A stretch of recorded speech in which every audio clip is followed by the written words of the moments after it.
आज से digital card सर्वे शुरू हो रहा है, जिसका मकसद खानदानी मालूमात हासिल करना है। जिले ओहदेदारों ने कलेक्टर्स के समक्ष इस सर्वे की जानकारी दी है। इसमें 12 ग्राम पंचायतों और 8 वार्डों को चुना गया है। सर्वे के दौरान हर घर के सब लोगों के नाम, उम्र और फोटो से इकट्ठा किए जाएंगे।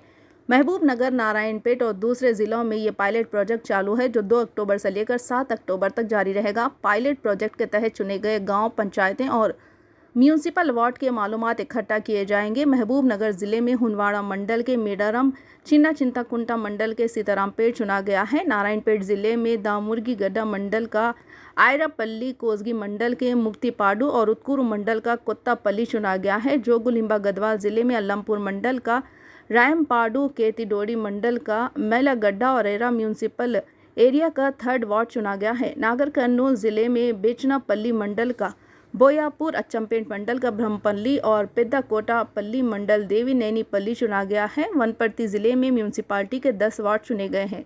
मालूमात इकट्ठा करने पर अभी तक कोई वजाहत नहीं आई है। डिजिटल कार्ड सर्वे 2 अक्टूबर से लेकर 7 अक्टूबर तक चलेगा, लेकिन किस तरह की मालूमात इकट्ठा करनी है, इस पर अभी तक कोई आखिरी फैसला नहीं हुआ है।